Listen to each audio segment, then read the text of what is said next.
Stop scrolling. Because what happened at this party has never been explained by science, never been replicated in history, and it happened in front of hundreds of witnesses. Let me set the scene. Nebuchadnezzar is gone now. The man who built the golden statue, heated the furnace 7 times, watched 3 men walk out without the smell of smoke, ate grass for 7 years, and came back giving God the glory, is gone, and a new king sits on the throne of Babylon. His name is Belshazzar. And if Nebuchadnezzar was arrogant, Belshazzar is arrogant and foolish, which is a very, very dangerous combination, because at least Nebuchadnezzar had earned his arrogance. He built things. He conquered things. He achieved things. Belshazzar inherited everything. The palace, the power, the empire, all of it handed to him. And instead of being grateful, he decided to throw a party. Not just any party. A party for 1,000 of his nobles, 1,000 people, in the palace, eating, drinking, celebrating. And Belshazzar is at the center of it all, feeling himself completely. Music playing, food flowing, wine everywhere. Life is good. Life is very good. And then Belshazzar has an idea, and it is the worst idea anyone has ever had at a party. He calls his servants over and says, "Go and bring me the gold and silver cups." Now which cups specifically? The cups that Nebuchadnezzar took from the temple of God in Jerusalem. The sacred cups, the holy vessels, the ones that were set apart specifically for the worship of God. Bring those cups. We are going to drink from them tonight. Now I need you to understand what this means. This is not just bad manners. This is not just disrespect. This is a deliberate, conscious, in front of 1,000 people decision to take what belongs to God and use it to party, while toasting to gods made of gold and silver and wood and stone, gods that cannot see, cannot hear, cannot speak, cannot act, with cups stolen from the house of the one who can do all of those things. The cups arrive. The party continues. Wine is poured into the sacred vessels. 1,000 people drinking, laughing, celebrating. Nobody thinking about what they are doing. Nobody stopping to consider.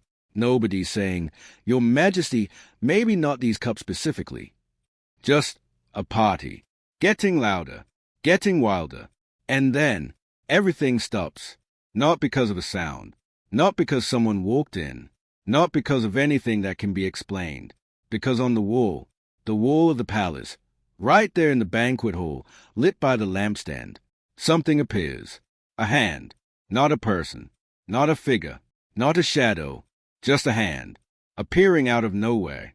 And it begins to write. On the wall. In front of everyone. The music stops. The laughter stops. The drinking stops. 1,000 people staring at a wall. Watching a hand that belongs to nobody write words that nobody understands. And Belshazzar, the king who was just sitting at the center of his own party, feeling completely untouchable, changes. Completely. Instantly. The Bible describes it in a way that leaves nothing to the imagination. His face turns pale. His thoughts terrify him. His knees knock together.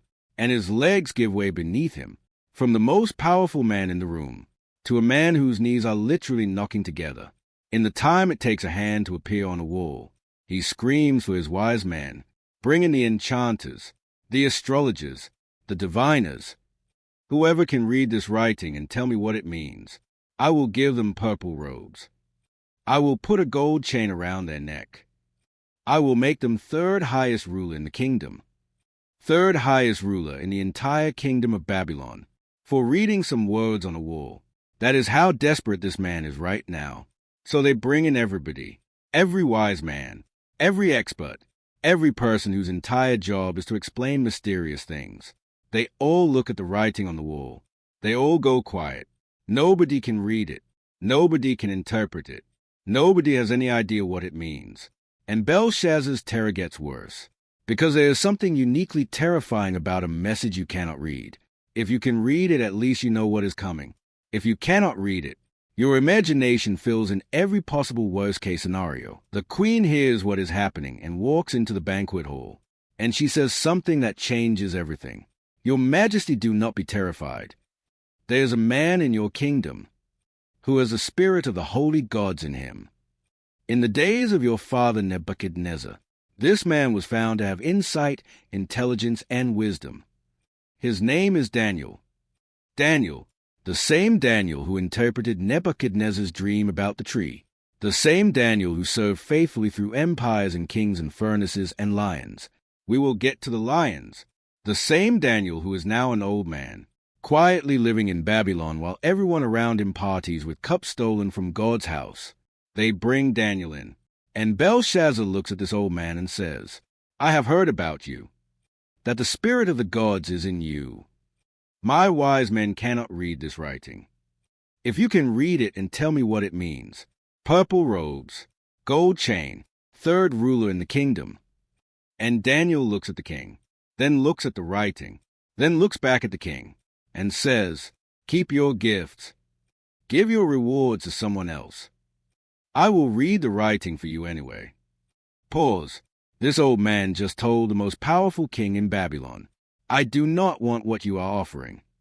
Not rudely, not arrogantly, just clearly, unbothered, completely unimpressed by purple robes and gold chains. Because when you have walked with God through the things Daniel has walked through, what exactly is a king going to offer you that impresses you? Then Daniel speaks. And what he says first is not the interpretation. What he says first is a history lesson. Your Majesty, God gave Nebuchadnezzar greatness and power and glory. And when his heart became arrogant and hardened with pride, he was deposed from his throne. He was driven away from people. He ate grass like the ox, until he acknowledged that the Most High God rules over all kingdoms. Then Daniel looks at Belshazzar directly, and you, his son, knew all of this. You knew what happened to him, and you still did not humble yourself. Instead, you set yourself up against the Lord of heaven.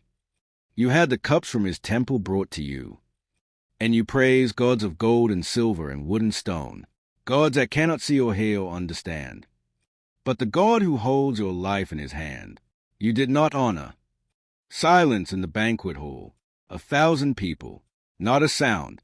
Therefore, Daniel turns to the wall. He sent the hand that wrote this inscription. And this is what it says.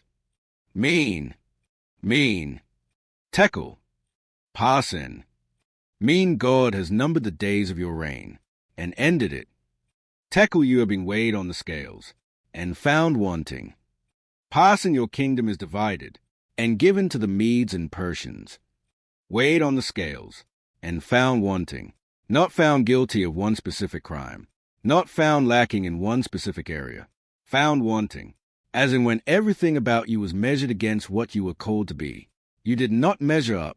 That is perhaps the most terrifying verdict in the entire Bible. Not you did this wrong thing, but we weighed everything you are, and it was not enough. Belshazzar keeps his word. Purple robes, gold chain, third ruler proclamation. Daniel receives them all quietly and goes home that same night, that very same night, not the next morning, not a week later, not eventually. That night, Belshazzar, king of Babylon, is killed, and Darius the Mede takes over the kingdom, just like the writing said, just like Daniel interpreted. The party that started with stolen cups from God's house ended with the death of a king before sunrise, and somewhere in Babylon that night, an old man named Daniel sleeps peacefully, unbothered, unimpressed by purple robes, unmoved by gold chains, because he has known for a very long time that the only opinion that ultimately matters is the one written not on palace walls, but on the hearts of those who choose to honor God. Comment weighed and not found wanting if you want to live a life that measures up when it truly counts. And follow for episode 9 the man they threw to the lions, because Daniel is about to face his most personal test yet. Not a furnace, not a writing on a wall, a den full of lions, and the only thing standing between him and certain death is whether God shows up or not. Episode 9 is coming, and trust me, you already know how it ends. But the way we tell it, you have never heard it like this before.